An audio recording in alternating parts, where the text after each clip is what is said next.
அதிகாரம் 11. அகசியாவின் தாயாகிய அத்தாலியாள் தன் குமாரன் இறந்து போனதைக் கண்டபோது எழும்பி ராஜ வம்சத்தர் யாவரையும் சங்காரம் பண்ணினாள். யோராம் என்னும் ராஜாவின் குமாரத்தியும் அகசியாவின் சகோதரியுமாகிய யோசேபாள் கொலையுண்ணப்படுகிற ராஜகுமாரரின் நடுவில் இருக்கிற அகசியாவின் மகனாகிய யோவாசை களவாய் எடுத்தாள். அவன் கொல்லப்படாதபடி அவனையும் அவன் தாதியையும் அத்தாலியாளுக்கு தெரியாமல் பள்ளி அறையில் ஒளித்து வைத்தார்கள். அவளோட கூட அவன் 6 வருஷம் கர்த்தருடைய ஆலயத்தில் ஒளித்து வைக்கப்பட்டிருந்தான். அத்தாலியாள் தேசத்தின் மேல் ராஜ்யபாரம் பண்ணினாள். 7ஆம் வருஷத்திலே யோய்தா 100 பேருக்கு அதிபதிகளையும் தலைவரையும் காவலாளரையும் அழைப்பித்து அவர்களை தன்னிடத்தில் கர்த்தருடைய ஆலயத்திலே வரச் சொல்லி அவர்களோடு உடன்படிக்கை பண்ணி அவர்களை கர்த்தருடைய ஆலயத்திலே ஆணையிடுவித்துக் கொண்டு அவர்களுக்கு ராஜாவின் குமாரனை காண்பித்து அவர்களை நோக்கி, நீங்கள் செய்ய வேண்டிய காரியம் என்னவென்றால், ஓய்வு நாளில் முறைப்படி இங்கே வருகிற உங்களில் 1/3 ஒரு பங்கு ராஜாவின் அரமனை காவல் காக்க வேண்டும். 1/3 ஒரு பங்கு சூர் என்னும் வாசலிலும் 1/3 ஒரு பங்கு காவலாளரின் காவலின் பிறகே இருக்கிற வாசலிலும் இருந்து ஆலய காவலை பத்திரமாய் காக்க வேண்டும். இப்படியே ஓய்வு நாளில் முறைப்படியே உங்களில் 2 பங்கு பேர் ராஜாவினிடத்தில் கர்த்தருடைய ஆலயத்தை காவல் காக்க வேண்டும். நீங்கள் அவரவர் தங்கள் ஆயுதங்களை கையிலே பிடித்தவர்களாய் ராஜாவை சுற்றிலும் வரிசையாய் நின்று கொண்டிருக்க வேண்டும். வரிசைகளுக்குள் புகுந்து வருகிறவன் கொலை செய்யப்பட கடவன். ராஜா வெளியே போகும்போதும் உள்ளே வரும்போதும் நீங்கள் அவரோட கூட இருங்கள் என்றான்.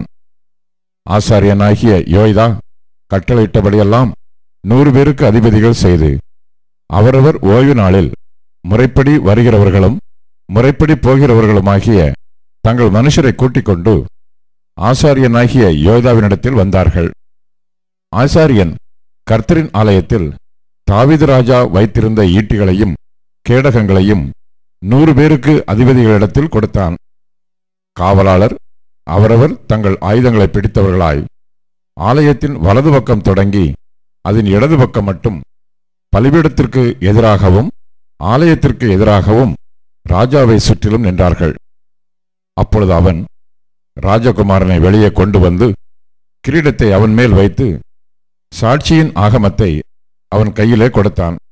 இப்படி அவனை ராஜாவாக்கி அபிஷேகம் பண்ணி ராஜா வாழ்க என்று சொல்லி கை கொட்டினார்கள்.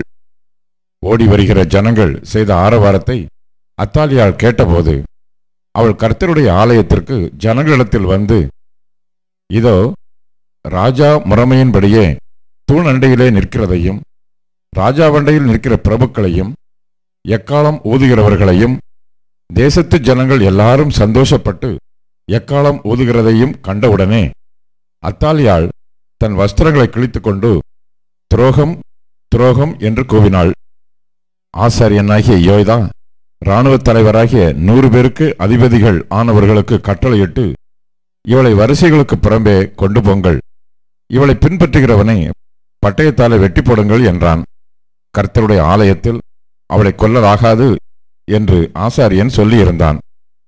அவர்கள் அவளுக்கு இடம் உண்டாக்கின போது ராஜாவின் அரமனைக்குள் குதிரைகள் பிரவேசிக்கிற வழியிலே அவள் போகையில் அவளை கொன்று போட்டார்கள்.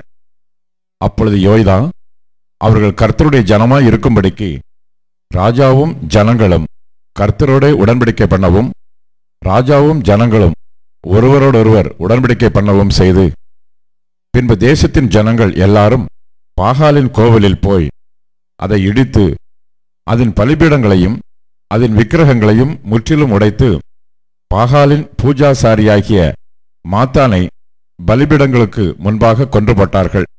ஆசாரியன் கர்த்தருடைய ஆலயத்தை விசாரிக்கும் உத்தியோகஸ்தரை ஏற்படுத்தினான். 100 பேருக்கு அதிபதிகளையும் தலைவரையும் காவலாளரையும் தேசத்தின் ஜனங்களையும் கூட்டி ராஜாவை கர்த்தருடைய ஆலயத்திலிருந்து இறங்க பண்ணி அவனை காவலாளரின் வாசல் வழியாய் ராஜ அரமனைக்கு அழைத்து கொண்டு போனார்கள். அங்கே அவன் ராஜாக்களுடைய சிங்காசனத்தின் மேல் உட்கார்ந்தான். தேசத்தின் ஜனங்கள் எல்லாரும் மகிழ்ந்து நகரம் அமைதலாயிற்று. அத்தாலியாளையோ ராஜாவின் அரமனை அண்டையில் பட்டயத்தால் கொன்றுபட்டார்கள். யோவாஸ் ராஜாவாகிற போது 7 வயதாயிருந்தான்.